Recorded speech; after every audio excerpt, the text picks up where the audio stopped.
The distress call tore through the void like a scream, ragged. Broken and desperate, it came from the small, peaceful Thaleen Confederacy, a collection of gentle, herbivore species who had never known war until the Karax raiders descended on them. Their worlds burned, their fleets shattered, their people scattered like leaves in a storm. Every major civilization heard the call. None answered. None except one, humanity. But not the polite diplomats or the elegant Star Navy. No, those weren't the ones who responded. The ones who arrived were something else entirely. The Deathworlders, born on Earth, one of the most hostile Deathworlds ever surveyed. They were the branch of humanity, shaped by jungles that hunted back, oceans that swallowed entire cities, and mountains that tried to kill you simply for standing on them. These humans were not diplomats. They were survivors. Captain Rhea Morgan stood at the bridge of the dreadnought Horizon's Fang, armored in matte black plating, scars running across her knuckles like old road maps. She looked at the holographic replay of the Thaleen distress call, children crying, buildings collapsing, the shrieks of raiders, and her jaw tightened. "Set course," she ordered. "Full burn. No limits." Her crew didn't hesitate. Deathworlders never hesitated. Hours later, the Horizon's Fang erupted from hyperspace above the Thaleen capital. The space around the planet was littered with debris, broken habitats, shattered solar arrays, drifting escape pods. Fires burned in the upper atmosphere like red scars. The Karax fleet hovered in orbit, picking off survivors for sport. Rhea cracked her neck. "Wake the ground teams." Across the ship, heavy doors slid open. Human shock troopers stepped out, towering, armored, hardened by gravity and brutal ecosystems no sane species dared visit. They checked weapons made to withstand volcanic heat and corrosive rain, their helmets sealed with a hiss, glowing with predatory amber light. A Thaleen general appeared on the holofeed, trembling as she recognized the incoming signature. "Humans? You answered." No one else even replied. Rhea shrugged, adjusting the rifle slung across her shoulder. "You called for help." "That's enough." "But the Karax?" "They're monsters." The captain smiled, a slow, dangerous smile. Then it's time they met ours. With a thunderous roar, drop pods launched from the Horizon's Fang, streaking toward the burning world below like falling meteors.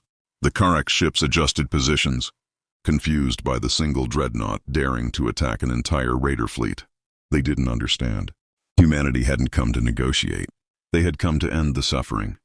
And Deathworlders never backed down. Not from raiders, not from monsters, not from anything. The first drop pod slammed into the ground with seismic force, sending waves of dust into the scorched city.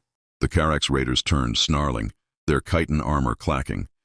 They expected frightened civilians. They expected scattered militia. They did not expect Earthborn Deathworlders.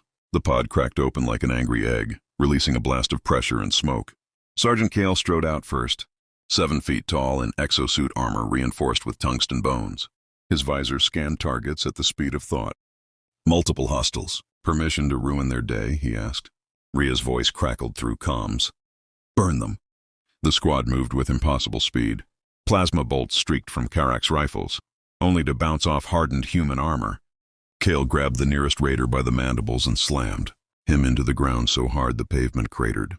"Earth sends its regards," he muttered, stepping over the unmoving body.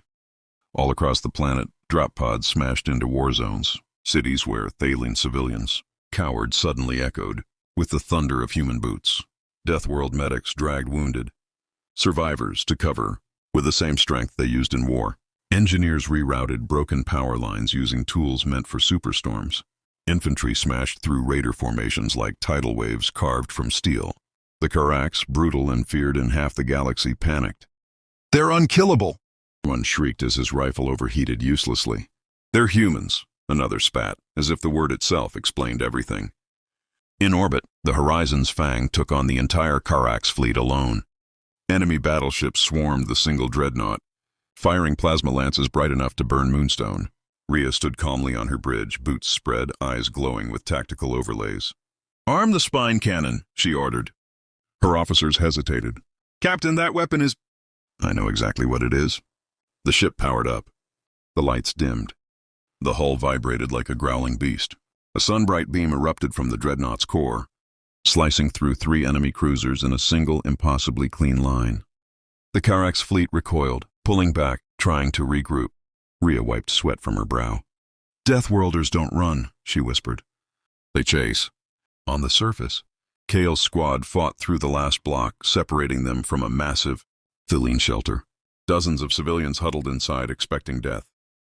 What they saw instead was a human soldier tearing the final Karax apart with terrifying precision, then taking a knee to meet a trembling Thaleen child eye to eye. "You're safe now," he said softly. "We answer when others don't." The child reached out, touching his armored glove with shaking fingers. "Why?" she whispered. Kale smiled beneath his helmet. "Because that's who we are." By dawn, the tide had turned. Entire Karax battalions were scattered, some surrendering, some fleeing into the wastelands they had created. The horizon's fang hovered like a metal guardian in the sky, smoke rising from its superheated plating. But the Deathworlders weren't done. Captain Rhea led the final assault personally, boots crunching over debris as she marched toward the Karax command bunker. Her squad followed, weapons ready but calm, humans who had fought, predators larger than starships and storms strong enough to rip mountains apart. A barricade of Karax soldiers stood trembling between her and the bunker door. Their commander screeched, "Stay firm! They bleed! They die!" Rhea strode forward until her shadow fell over them. "Yeah," she said quietly. But not today. No one remembered the exact moment the barricade broke, only that the Karax seemed to collapse under the weight of fear itself. The bunker fell within minutes. Inside, the Karax warlord tried to escape through a side tunnel. Rhea grabbed him by the collar of his exoskeleton and slammed him against the wall. "You attacked children," she growled. "You attacked farmers, healers, artists." The warlord hissed back. "They were weak." Rhea tightened her grip. "Then you should have prayed someone else answered their call." The battle ended with the warlord in chains, and the remaining raiders routed. Across the system, when the dust settled, the Thaleen gathered in the capital square, elderly, children, soldiers, workers, staring at the humans who stood among them. Some still had blood on their armor. Some had injured limbs wrapped in makeshift bandages. All looked exhausted but unbowed. Thaleen Chancellor Marav approached Captain Rhea, voice trembling with gratitude. "We thought no one would come." Rhea nodded. "Others calculate risk. We calculate responsibility." "Why?" the Chancellor whispered. "Why risk yourselves for strangers?" For the first time since arriving, Rhea removed her helmet. Her scarred face was human, yes, but softened by something deeper than steel. "Because once," she said, "we cried for help too, and no one came.